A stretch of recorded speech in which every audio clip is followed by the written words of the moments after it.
Hello, everybody, and welcome back to The Forgotten American. My name is Melody Wright, and I do this series to bring you stories of regular, everyday Americans who are actually doing extraordinary things out there to try and address this, very dangerous inflation, the wealth inequality gap, or wealth inequality, I should say, the wealth gap, and just generally fighting to get the truth out there because so much of our mainstream media is about slanting the message and trying to get us to think a certain way so that we will go out and spend dollars that we don't even have.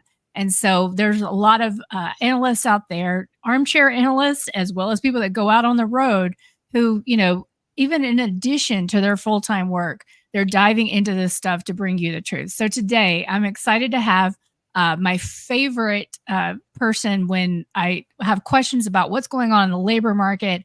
I turn to him. He's been on DNN a couple of times. Kenny Cat PhD, welcome. That's your handle on X Twitter.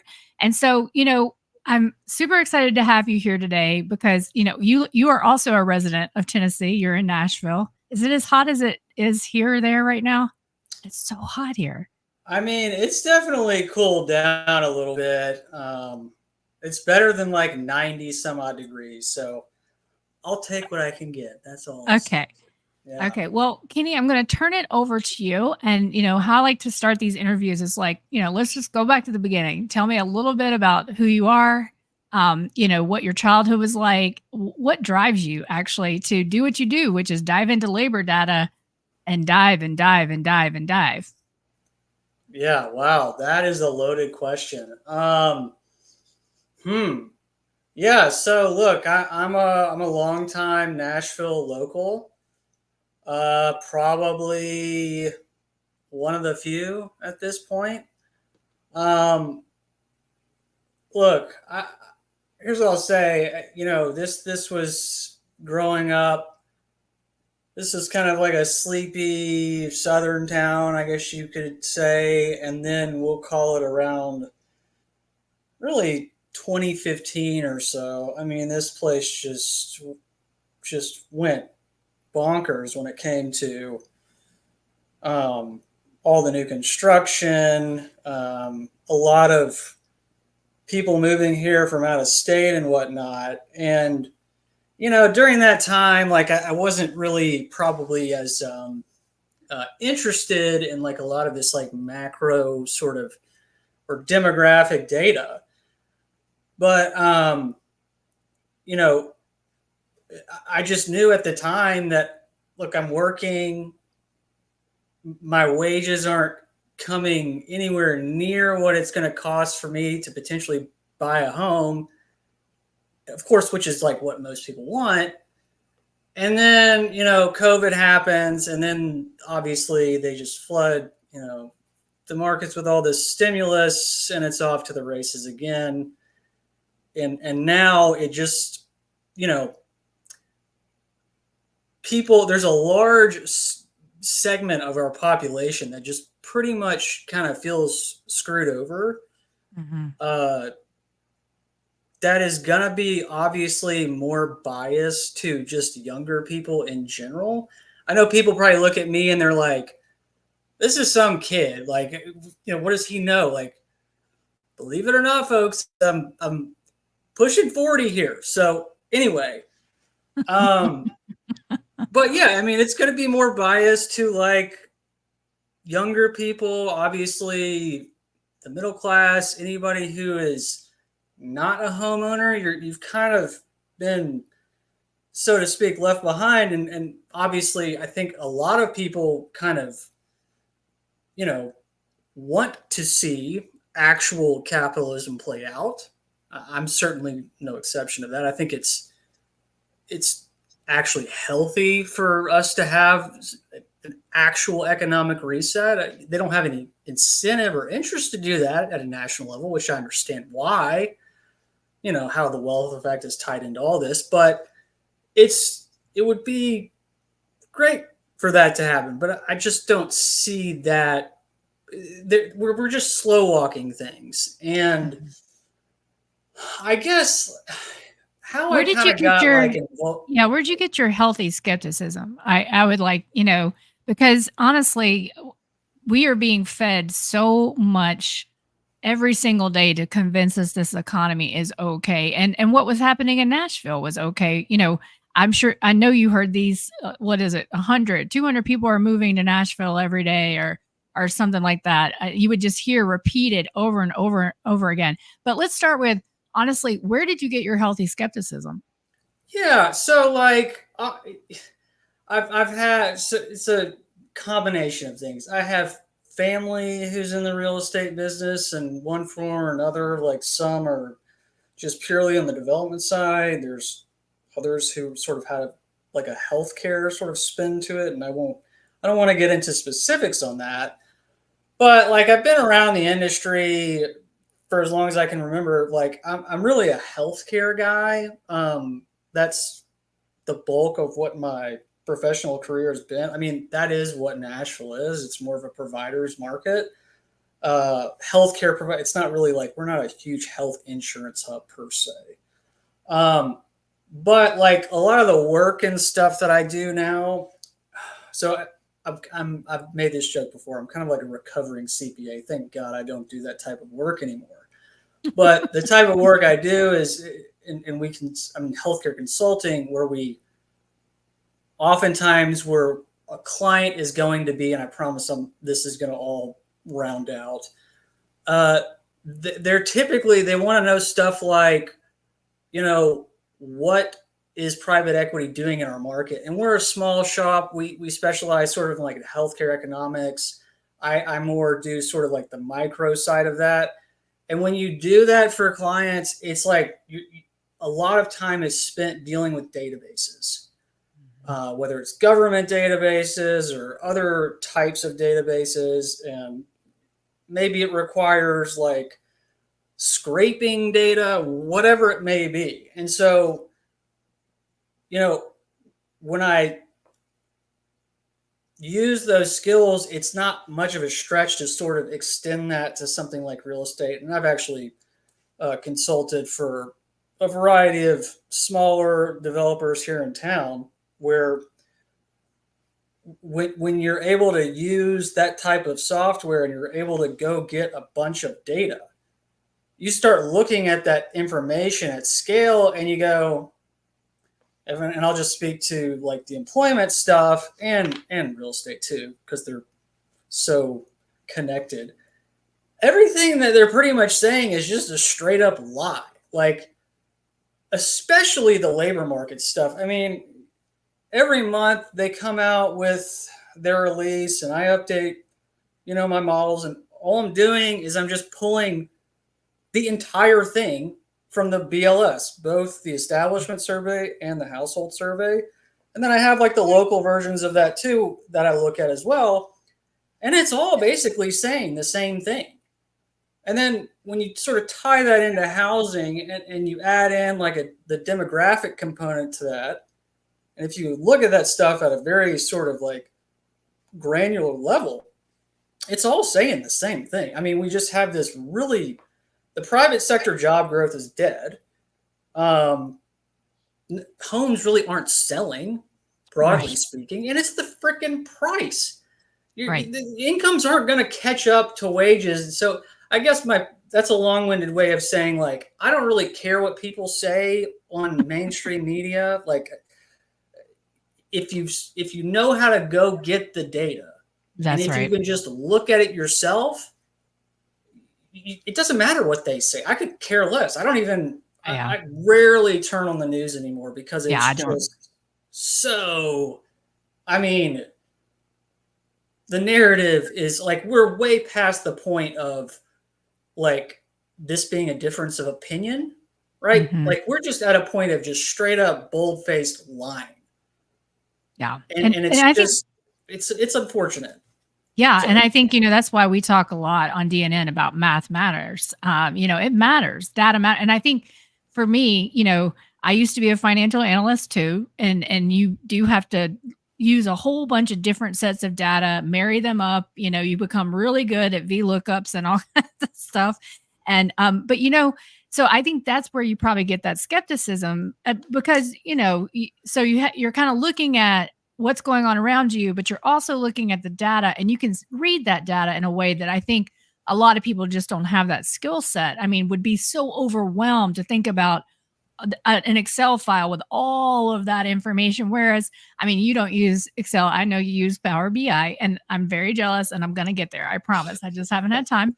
But I think, so to me, you're an analyst, right? You have those, you apply, you look at data, you apply critical thinking. But what I'd love for you to do, because I don't think a lot of people, I mean, you and I know the difference because we live and breathe this stuff every day and we're on FinTwit. And often we kind of assume that other Americans know what we're talking about. But could you just spend a couple of minutes talking about the difference between the household and establishment survey? Because I don't think people understand that are not in our immediate sphere. Yeah. So, all right.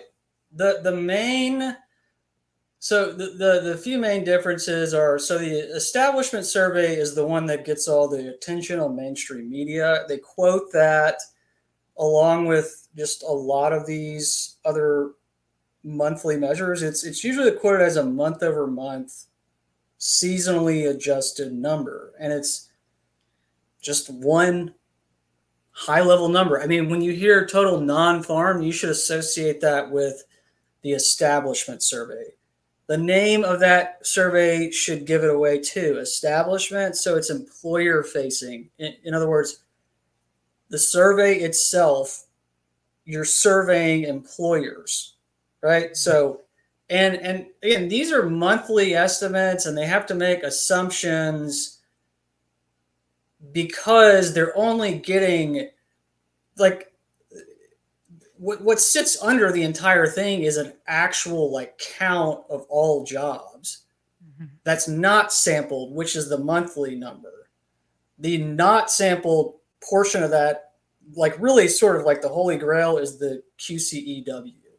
And then this is again the survey where the birth death model sits in it, and that sits even below the not seasonally adjusted figures. And they have to do that because of this gap in the QCEW, which is quarterly census of employment and wages. So they have to make assumptions and they bake that in. And it's basically what you observe is essentially that in that scenario with the birth death model, there haven't been really improvements in the model itself. It tends to understate job growth at the beginning of an expansion, and it overstates job growth going into a recession, which is what we've been seeing right now. But in terms of like the methodology between the two, I mean, obviously I've covered a lot just on the establishment side, but the establishment survey does not make a distinction for multiple job holders. So it's just payrolls. Whereas the household survey, one person, one job, and it's a household facing survey. The coverage is also a little bit different between the two. The household survey captures unincorporated self-employed individuals, and they also capture some agriculture folks too, and like unpaid, like family workers and things like that. But really, I mean, the big difference is one counts, one job per person. Multiple jobs doesn't make a difference in the establishment survey. The establishment survey is employer facing. The household survey is household facing. And for both surveys, actually, you've seen really post GFC that the response rates have gone down pretty much in unison across both of them. But for whatever reason, the household survey has a better track record of predicting recessions, is what it showed. And you actually saw a serious divergence even in GFC, and the same thing happening. But anyway, that's what it looks like at a national level. At a local level, you can actually observe the establishment survey as well. That's what I show for metros across the country, where they do cut it by industry. And then there's actually like the local version of the household survey. They call that the local area unemployment statistics. And if you think about it, like just locally, what does that mean? Like, what are the implications for the two? So for the establishment survey, that is where the employer is located. It's where the employers is located. And in fact, if you were to look up the household survey at a local level, it's going to read like in Fred, employed persons in Davidson County or Williamson County or wherever, because that's an employed person living wherever they're living. It's not where their employer is located. But for the most part, I could go further, but most people work where they live. They may not work in the county in which they live, but generally speaking, they work around where they live. Yeah. So hopefully that wasn't too much. No, that was great. And I think that, a lot of people don't understand how difficult it is to marry the data sometimes because of exactly things like that, right, Kenny? Like the fact that, oh, okay, well, this one does this and that one does that. But before I want to talk a little bit, I want you to explain the birth death model, and how you understand it, because I think that term gets thrown around a lot, and a lot of people don't understand what it's actually trying to accomplish. But if you could just give a high level explanation, that would be great. Yeah, I mean, look, Mike Green is probably the expert on that. So like, I'll just give you kind of like my half-cocked take on it.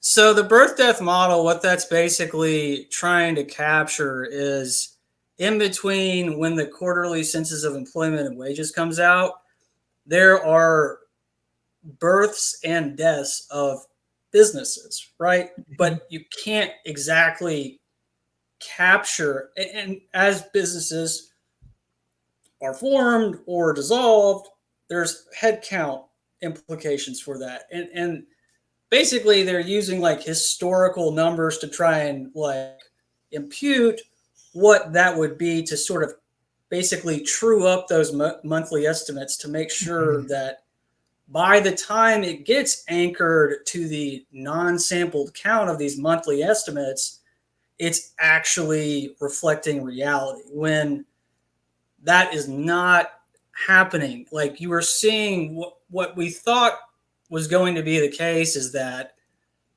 the birth death model was in some way going to be improved, and it was going to sort of get rid of these issues that it had during GFC. Because I mean, there's like several research papers around that when it happened, and it doesn't seem to have done really anything. It doesn't have any improved predictive ability. Doesn't work. Yeah, so like I basically, and if you just like want to simplify it, like basically what I did is I'm like, okay, well, I'll just pull the QCEW, I'll just pull those numbers and I'll just compare that to what these monthly figures are showing and see how far off it was. And when I did that, it was like, 800,000, 900,000, give or take. Right. Yeah.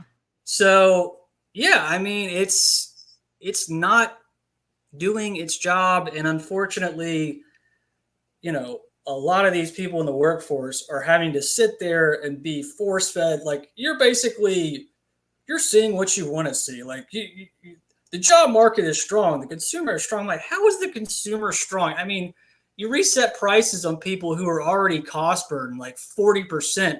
I mean, everything goes up 40% post-COVID, and you're trying to reset prices higher there and expecting there to not be any sort of consequences. Like, get out of here.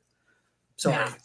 No, I love it. That's great. And I think, it's so important for people to understand. So maybe there's no intent here, right? Maybe there's no intent. And maybe it's just a bunch of statisticians that really just are clueless, and they live in, the ivory tower, blah, blah, blah, that we can,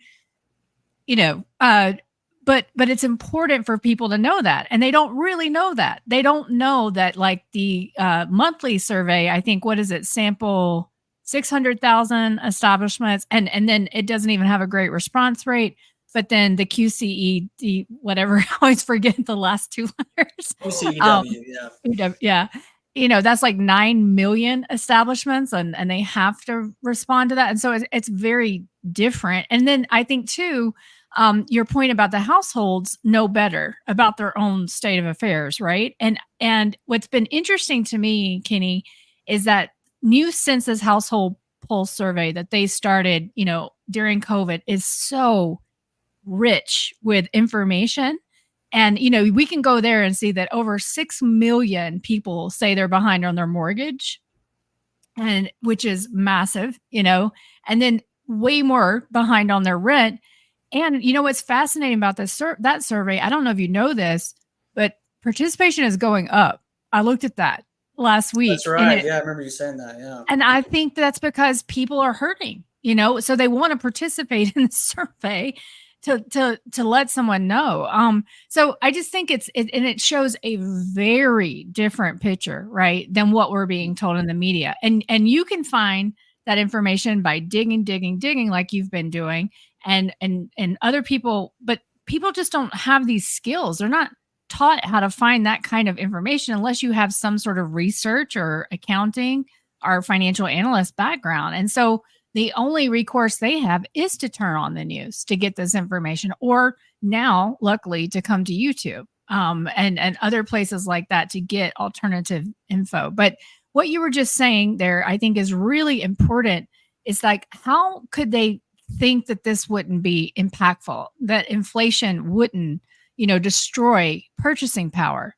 And honestly, I remember in 2015 working at a job, and everybody's like, "Oh, the job market's great." And I was like, "What are people talking about?" Like, I was educated, but I was stuck in a dead end job where they worked. I was doing the job of like 5 people because they were so, stingy. They didn't, and I was applying for jobs, and not getting any interest. And so I just think it's been a long time that they've been trying to convince us that things have been great. Oh, absolutely. I mean, what's crazy is if you look at stuff like, the American Community Survey, where they basically they have all of this information for those that aren't aware of, like around households. I mean, I'm talking all sorts of information, financial characteristics, I love that thing. occupancy Yeah. characters. I mean, it goes on and on. And if you look at the distributions of like incomes relative, you know, to rents, like how much of their income is going towards rent, they actually can quantify that at a very specific geographic level. And essentially, the lead up to COVID, a lot of renters were like starting to catch a break. You know, they there were fewer renters like becoming extremely cost burdened. And then COVID happened, and then it was just all of a sudden you're seeing just an absolute surge in all of these, particularly on the renter side, uh, that are paying over 50% of their income towards rent now. 50%. I mean, it's just insane. I mean, and of course, people will punt to something like, well, household debt service as a percentage of household income, which by the way is an aggregate figure that you can pull off of.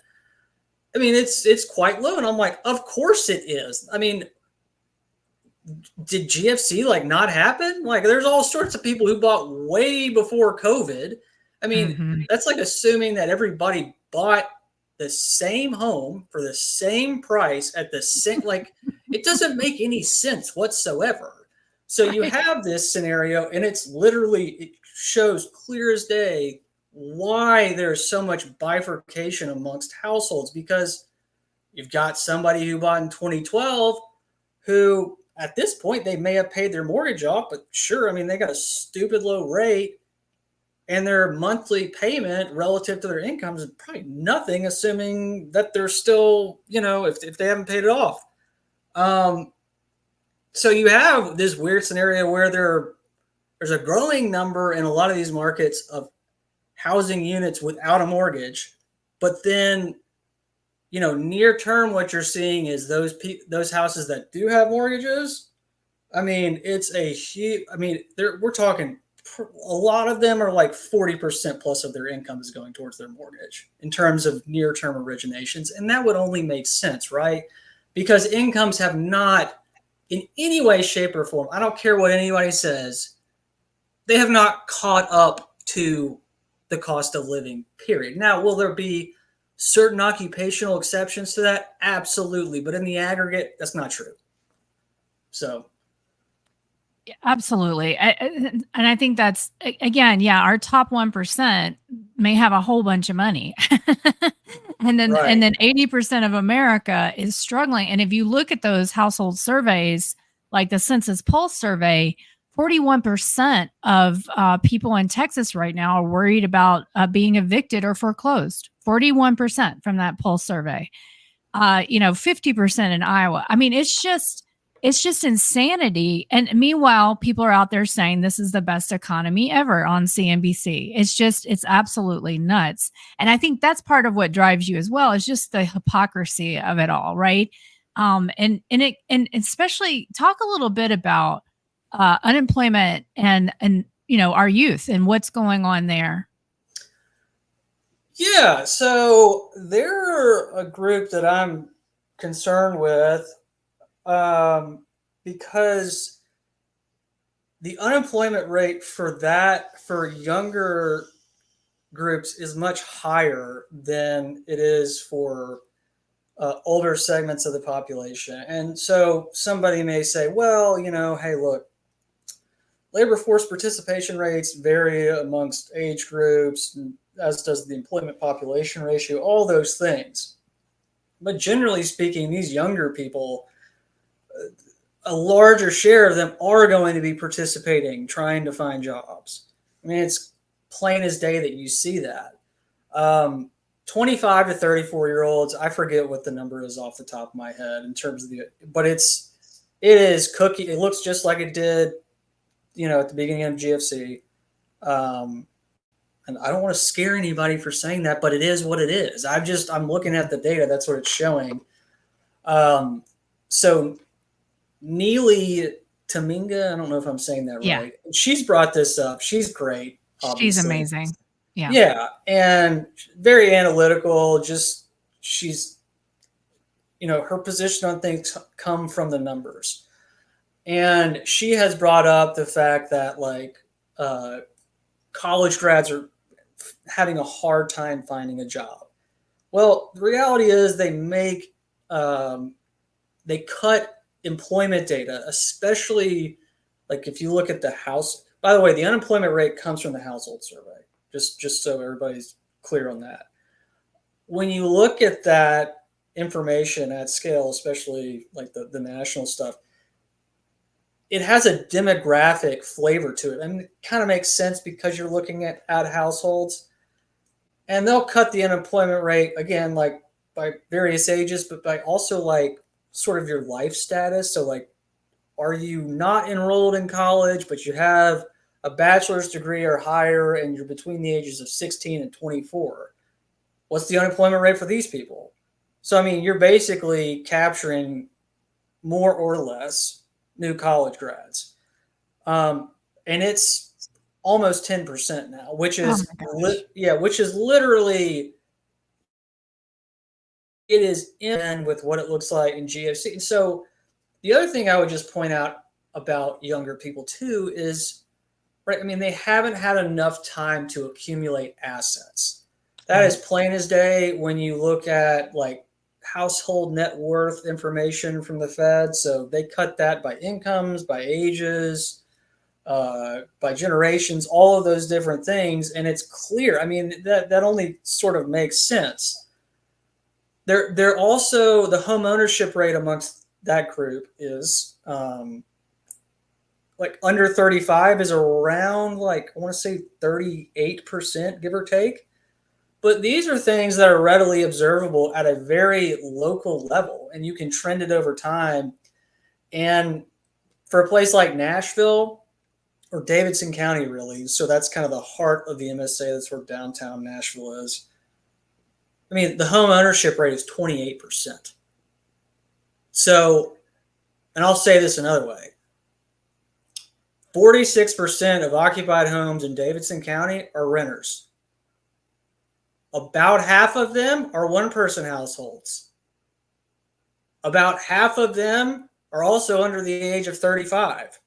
Mm-hmm.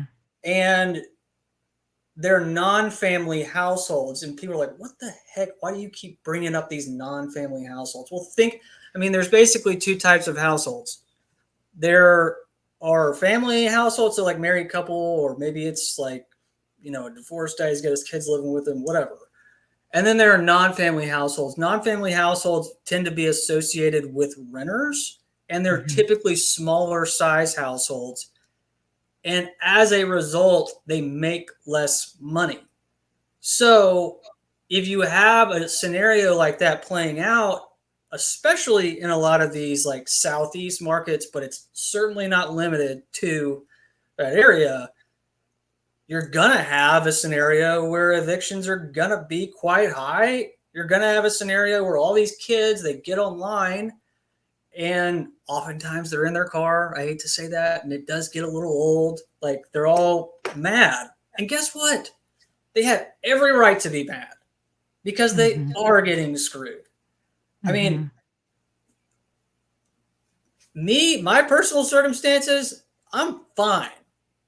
It's not me I'm worried about. I'm worried about these younger kids just having this sort of nihilistic attitude about things. I mean, I'm already, I don't know, cynical enough. It's probably, I guess I should have said this from the beginning too, is that it kind of comes with the territory of being a CPA. You're kind of dealing with all these problems nobody wants to deal with.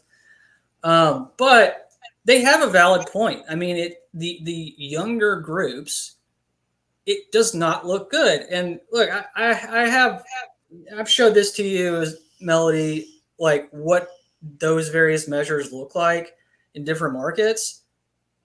I want to be clear when I say, sure, anybody can make a statement like I just did, and somebody could easily turn around and they could say, well, you're biased because you're seeing what you want to see in your market. I'm just going to say, like, I got this stuff for the entire country, every county, and it looks, and I've been through it, and it looks ugly. There is a reason that they're, really fed up with things because it's just not working. I mean, they're barely scraping by. So anyway. One of the things I talk about often is that I believe we've been in a silent depression. Emil Kalinowski coined that term since 2007, really. And we've seen, because, we kind of saw a break in the trend line of GDP. And we're seeing, people fall out of the labor force that just never came back, as well as deaths of despair that increased. And, personally, why this concerns me so much is I lost my nephew in 2018 to suicide. And I think that a large part of that was he didn't see a way forward of providing. He was married and had a young child, and he didn't see a way forward of providing for his family. And I think that, he got overwhelmed. And really all that was out there for him was, service jobs. Like he was working in the service industry. He actually was working and doing some fix and flips as well. But I think he did not see a future. And I think more and more of our young Americans feel that way, and they feel, like you say, screwed because they have been screwed. So our companies no longer invest in research and development. They no longer build things. They just pay back they pay their shareholders and their executives, and everybody else is getting left out. And so I understand the anger as well. I don't, when I'm out on social media, I want to be productive because I don't think it's, I think it's counterproductive to be like those horrible boomers or those yeah. But we've got to get over this. We've got to come to some kind of solution. And, I think that our society is run by that older generation, and it's run by the elites in that older generation. And I don't want, a lot of people will just point to the boomers, right? But we also know they are, when it comes to homelessness, they're contributing to that increase at higher rates than anyone else, the over 55. And so not all of them have it great either. But in terms of looking at the health of a country, I think looking at the youth unemployment rate is very concerning. Yeah, and I want to be clear, like inflation, it affects every age group, everybody. Doesn't really matter their life circumstances. I mean, they may not be like squeezed to the max, but for an exceptionally like well-off household, somebody just woke up. Be chill. Yeah, I mean, they may just pull back because they say, well, I mean, the math no longer makes sense, and I think this is overvalued. I think we are kind of getting to that point where people are like, I mean, yeah, I could afford to buy, but a house as an example, but does that make sense? Right. Anyway, but like, it just, yeah, I don't understand. I'm with you. I don't really get why somebody has this really sort of like binary black and white thinking in terms of like, it's your fault. I mean, come on. Life is nuanced. Like there's just if somebody asks me a question about like maybe something technical, I mean, likely I'm going to say it depends and I'm going to go through all this stuff. People don't want to hear that. Mm-hmm. But like that's life, So yeah, I'm not pointing fingers here or there. I mean, like if there's anybody who I want to take issue with, it's people like Janet Yellen and but like you kind of understand why, I hate to say it, why they're doing what they're doing, at a national level from a policy standpoint. I mean, 25 years ago, 55 plus was like 20% of our population. Today, it's closer to 30.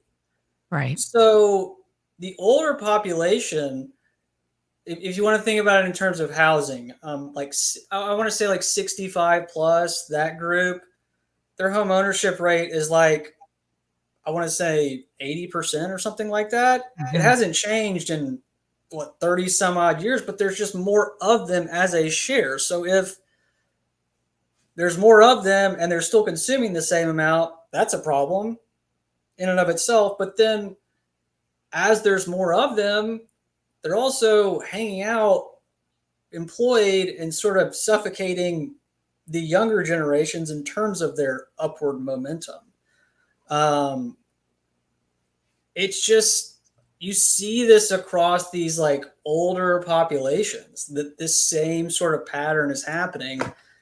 And it's all for the sake of consumer spending. We just got to spend. So GDP keeps going up, at the expense of running massive deficits. It makes no sense to me. And you're getting to a point where if I want to talk about housing, I mean, I've heard people say, well, you just need like more dual income household. That is going to fix it. I'm like, that has been around for decades. Quit saying that. Right. You're at a point where like, are you just going to give people money or through like a tax credit of some sort? Like, what are we doing here? They bled us dry. I mean, they've completely bled us dry, right? And you can look to, I want to get to demographics because I think that's also something people just are completely missing. But quickly, I want to talk about student loans because, we look out at the PPP fraud that's out there, right? They put the number out of about 45 billion is what they think was fraud in that program. And that's basically the amount of student loans out there that they're trying to get forgiven. And so, and there's a lot of anger about, the student loan forgiveness. And, I don't lean political right or left. I'm dead in the center. And I also believe in paying my debts. But what someone recently brought up to me, and I borrowed money for school, is that, written in our Constitution was a right to discharge debt. And we did not want to be England. We didn't want debtors' prisons and things like that. And so when they changed that, and of course, Biden signed off on that. He voted for that. When they changed or took away the ability for students to discharge these student loans, in reality, that's going against, kind of the foundation of what our country has been founded on. These things that we wanted to be possible that weren't possible when we were subjects of the crown. And so, what do you think about that? And what I just said, and just how we've kind of laden our young with this massive burden of debt before they've even gotten started? Yeah, I mean, you're talking. It's not dischargeable in bankruptcy. I mean, I think Yeah. is what. Yeah. So, yeah, I mean, that's messed up. Period. So the problem is, and this is just kind of like our broader economy, is hey, like, let's just develop all these like businesses, and when things go awry, it's not my fault. It's not my fault. I mean, like, health insurance is a perfect, or the healthcare space, the entire ecosystem is, well, it's the health insurance fault. No, the doctor's charging too much. It's the inefficiencies, or it's the vendor's fault because he charges me that, whatever. But when it comes to the student loan stuff, I mean, my biggest concern, and I want to make sure I sort of frame this right, because, like, again, I'm not following that, like, probably as, in fact, I know not as closely as some folks are. My concern with that is there's a potential for an inflationary impulse. If you just think about it black and white, hey, I'm just going to forgive all Yeah. these debts, right? I'm just going to, that is probably not responsible for a variety of reasons, because what about the generation that came before them, paid it Totally. all I off, and they're totally going, agree with that. okay, Yeah. right. Yeah. I think, I think if they just allowed them to be discharged in bankruptcy, if they just repealed that law, I think that would be the best solution, because when you go into bankruptcy, I mean, you give up your credit, you give up, and I mean, that's a hard lesson for people to learn, right? And that's going to take care of the moral hazard, as opposed to just writing them all off, which I don't agree with at all. Like, I don't think that's the way to deal with it. I think you have to do, give them an opportunity to take the licks of a bankruptcy if they want a fresh start. It is not an easy, if you do a chapter 13, it's a 5-year process. If you do a chapter 7, you are in the gutter with your credit score. And so, and you learn, but we're a country of second chances. And I agree with you on the inflationary impulse. I mean, you can just look at those PPP loans and tell that happened, right? Like, and Yeah. those were, of course, forgiven. They were all forgiven. And that is the hypocrisy that really makes me a little bit upset. But yeah, I agree with you. I think insurance, that space you work in, is just yet another example where government got involved, and now people can't afford insurance. And then even if they can afford insurance, you go to the emergency room, it's another $3,000. I mean, it's gotten to the point of absolute insanity. So if you want to talk a little bit about that and what you see. Oh, geez. I mean, golly, healthcare, ugh, it is just such a hot mess. I mean, look, if for those that don't know, Nashville is like that. This is the town where basically the for-profit model of healthcare was pretty much born. I mean, and you can sort of associate that with HCA, right? And they're, for-profit health system owner operators all over the country now. HCA is one of the biggest in the country, and they're constantly, look. I know a lot of people in the space, and I'm not going to point fingers or anything, but you're at a point now where those guys are just doing what they absolutely have to do to survive. I mean, it's just that whole space is just so toxic. It's basically just it's constant fighting between health insurance and the providers. That is basically what it is. It's a low margin business. Um, you know,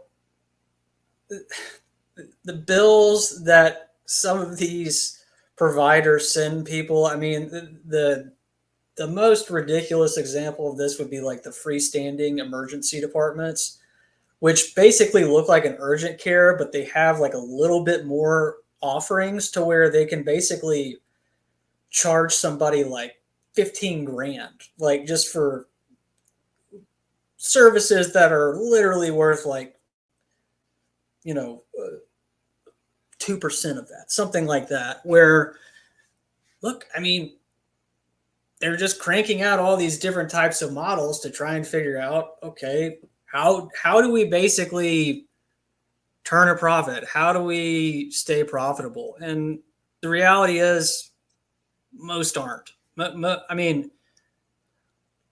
now whether it's like a surgery center or a hospital, or maybe it's like a group of like freestanding clinics, whatever it may be, all those models look different, but they're all very stretched.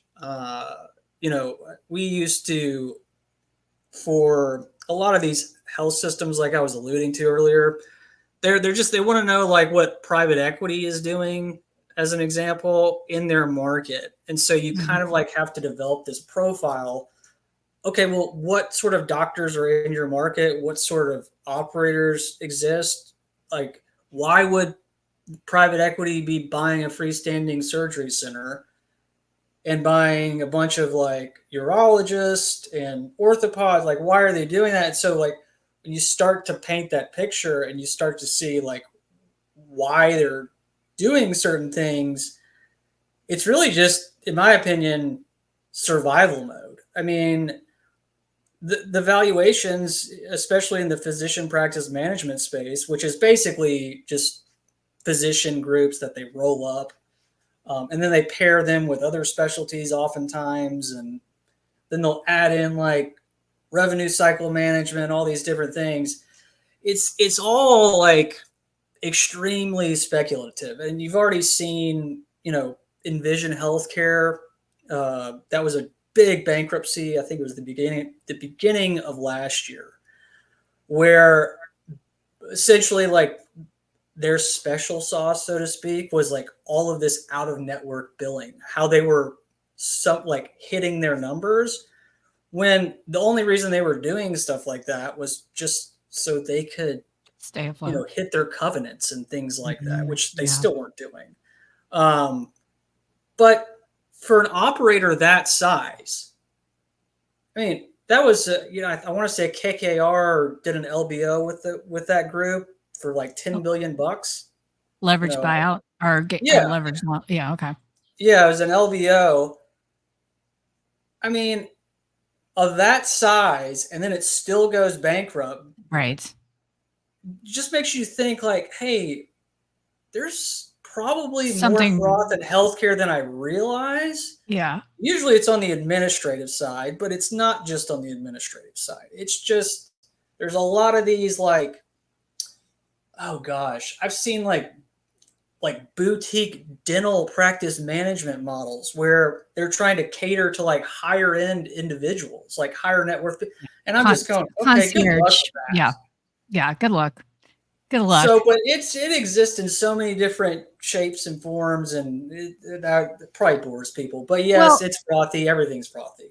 but so I have a theory I want to tell you, but you probably saw Jack's segment on DNN where the diabetes blindness, or it was something that the government would pay you more for, and so you saw all of you saw increased diagnosis of this even on patients that didn't have it and things like that, because they are trying to cover, like you say, their covenants, right? And what is so this is what happened to us, our company.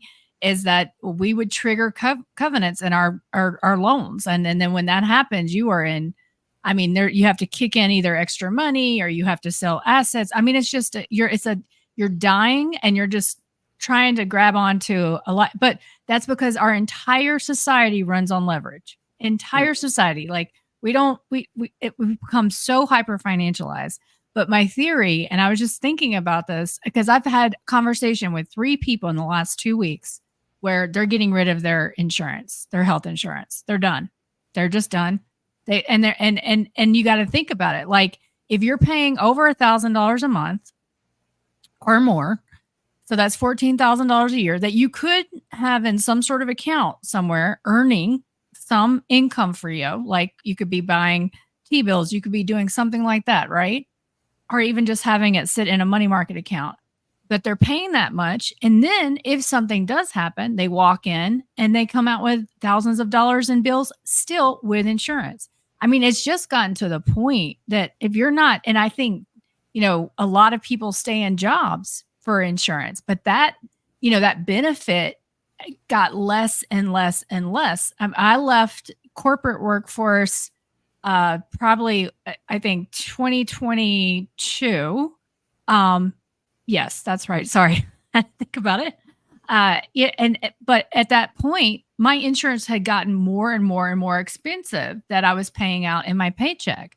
And by the way, I got sick in 2017, $40,000 bill, like all kinds of, because my insurance company was fighting. So it's insanity, right? And it just doesn't, it's stopped making economic sense. And you're seeing it with home insurance as well, right? And I think lots of places in this country, you can't get home insurance anymore. And so I have a feeling we might not have insurance after this cycle. Like it's going to look different and very different. But what do you think about that? Am I crazy?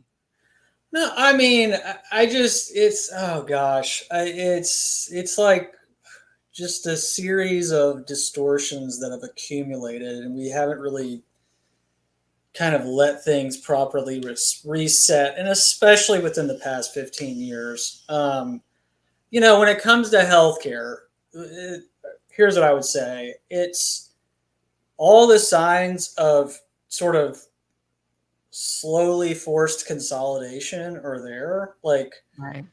I mean, I'll just so this might sound kind of weird for people who aren't in the space, but a lot of like health systems, especially for-profit health systems, they don't actually employ physicians, believe it or not. They Mhm. contract with a medical group and they arrange all of these terms so they can budget for it as a health system. Now, that's a for-profit model. A place like Vanderbilt, they actually employ their physicians. So it's just a set amount. And that's usually more expensive for a health system just from, a salary standpoint. Right. That is, you're likely going to see more physicians just become employed by health systems, whether they want to or not, because a lot of these, like, provider business models, maybe their medical practice group can no longer make any of those contracts work with, say, an HCA of the world. Mhm. So, but here's the other crazy thing too, is that somebody like United or these other health insurers, they actually have been buying physician groups themselves. And you're thinking like, what? Why would they do that? They're doing that to collect data about those groups so they have better negotiating power going forward. So is there going to be like a, Medicare for all sort of scenario? It's certainly, based on the consolidating factors that we're looking at, it's heading in that direction. I feel like inevitably. Is it going to happen overnight? I don't think so. I mean, but you could say the same thing about really the housing market. Like, is that really going to, Right. It's correct? But like, 85% government right now. Like it's all the housing market is government backed, period. yeah. And so, but I mean, like the other thing, if you just think about like health insurance too, is depending on the part of the country you're in. I mean, you could be getting that through your employer, or you could be getting it, direct through an exchange of some sort. And all of that sort of plays into like household incomes and local employment trends. But even now, like there's so many like organizations that are now moving towards being self-insured because they simply cannot afford it Right. Right. for their own employees, so they're having to take on the risk themselves, and that's only natural because it's Yeah. gotten it's And that absurdly expensive for both the employees but also employers. 100%. Like it's too expensive for them as well. And I think like you just said the last 15 years, and that's why I really believe we've been in a silent depression. We really have not recovered. We have never recovered from the GFC. And it's very funny. You can look at the mortgage market in particular. And, I shared in my recent Substack that, I went back, I can't even remember how far back, but before the 70s, looking at the refinance index. Okay. And you can see like we have just never gotten back to those levels of the early 2000s housing boom. And so I think we've all just we had little bursts of where things got a little better, right? And of course in COVID everybody thought they were getting richer because wages were going up, plus they got the fiscal stimulus, plus they could lots of people got these PPP loans or these ERC tax credit or the EIDL loans. Our counties, our state and local governments got $350 billion from the American Rescue Act. And some of that's not even spent, but everybody felt wealthier, right? And they acted that way, but in reality we weren't wealthier. We weren't. and Yeah. not true wealth, right? Not and so access to credit is not wealth. And I think we've really made that turn, and our media wants to convince us of this, but in reality we're not doing so hot. And this leads me to the demographic discussion. And I think so many people just do not understand that our demographics are abysmal, Mhm. and they're abysmal all over the world. But if you want to talk a little bit about that as well. Yeah, I mean, geez, coming at that from sort of like a home ownership standpoint, I mean, the wealth effect is doing so much heavy lifting right now, and it looks Yes. and what the driver of the wealth effect is going to look different across different households. So, you know, what used to be, and I'd have to look back at these various households, but as far as I remember, in the aggregate, it used to be that the biggest driver of net worth was people's homes. Now it's equities, but that's more biased towards wealthier That's households. right. And that kind of makes sense. I mean, if you think about like Jeff Bezos or whoever, I mean, their home prices, it's not going up like 1,000% or whatever. So, yeah, and it is a concern because I mean we've had this scenario where with everything it's like FOMO kind of on the way up. Could it not be FOMO on the way down?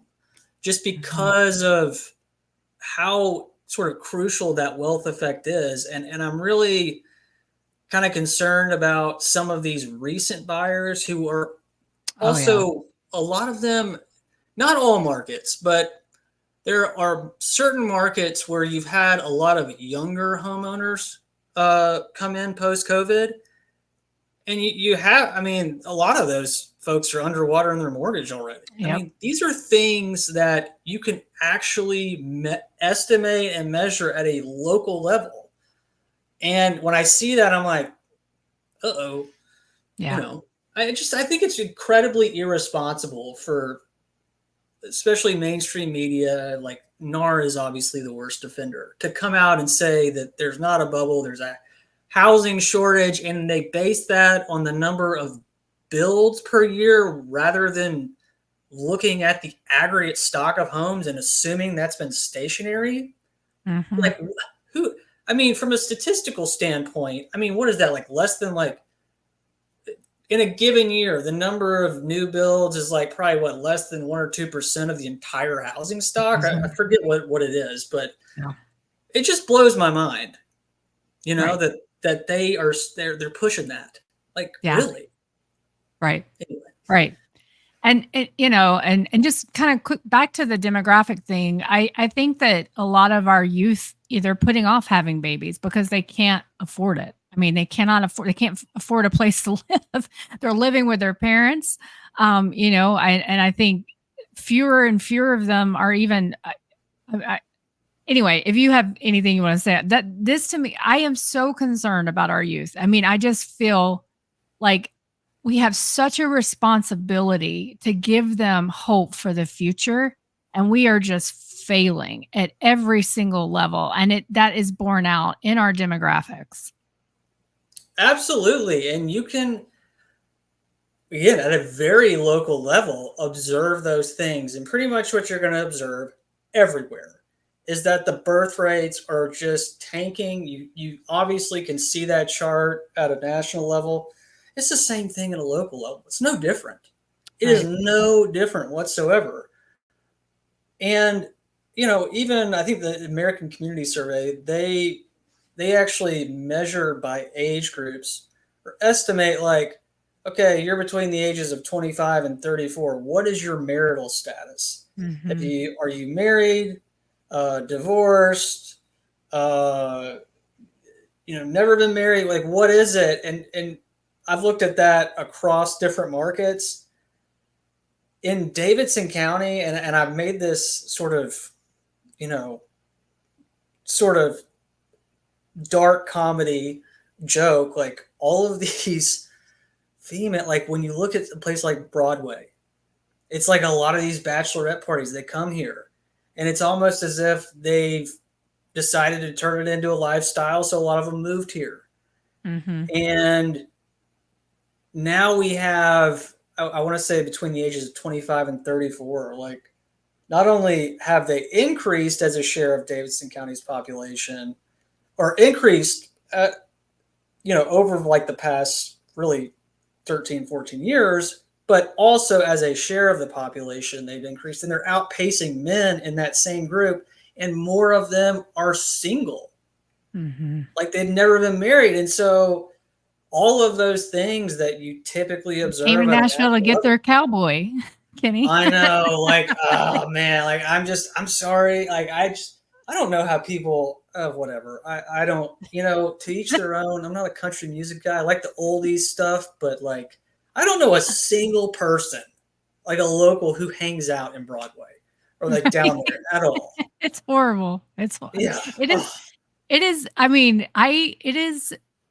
I mean, we call it Nash Vegas, right? But it is just being there is one of the most horrible feelings. I mean, it's it's just everything that's wrong about society. When you go out, we always had to go there for conferences, and it was just, you get stuck behind one of those bachelorette buses, and you just wanted to lose your mind. But we've been talking for an hour, and it's amazing. And what I love is that you just keep digging and digging and digging and digging. And I know when I need a data point, you're the first person I'm going to ask, like, okay, have you ever seen this data point or that data? Because you're always exploring this stuff, and it's incredible work. And we've featured your work a couple of times on DNN, I in my Substacks. But, where can people find you? well, thank you. That was very kind of you to say. I just know enough, I guess, to be dangerous. But yeah, you can find me on X or Twitter, whatever they call that place now, at KennyCap _PhD. And I guess I technically do have like a tiny YouTube channel that I don't really feature much, but it's the same thing, Kenny Cat PhD, or my name on there is K.Pal.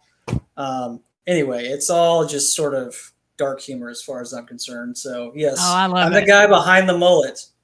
You're the So guy behind the mullet. And one of yeah. my favorite tweets of yours was I'm one that stranded cowboy boot, right? That was on Yeah. the you're like, oh, Nashville. Yeah, It you was know somebody had a much longer night than you did, that's for sure. exactly, yeah, it was hilarious. But we've talked. I guess it's I'm focusing on it, but I think you share the same concern as me. But maybe if you had some words to say to that younger community, that 18 to 30, really, what would you say to them? Oh, geez. You know, what you're experiencing is quantifiable. You're not biased. It is actually bad. And that's okay. Like it's really what it we the problem I see is that people are so afraid to just like call it like it is. What is Mhm. wrong with just it is what it is? It's Right, not great. right, Does it mean that it has to be that way forever? No. I mean, absolutely right. not. I mean, the other thing I would say too is, hey, there's a lot of single people out there.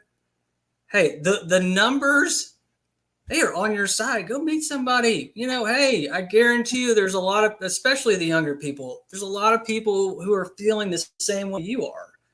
Right. Um, so I don't know, you could probably strike up a conversation bitching and moaning about something or another, when it comes to the cost of things. So That's right. As yeah, Jack says, everybody needs to get drunk and make bad choices. but That's no, what I mean, Jack like, says. kind of, yeah, Yeah. yeah. Right.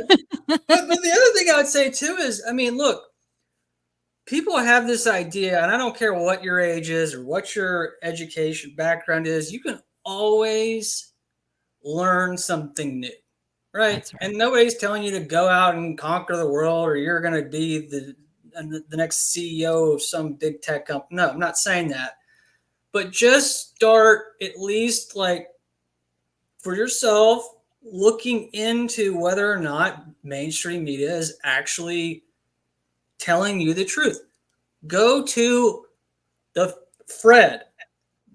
Become familiar with something like Fred, Federal Reserve Economic Data. So just go Google like the unemployment rate followed by Fred and just become familiar with that because it's going to help you look at things more objectively, analytically, and you don't have to be like some formally trained economist to read a time series chart.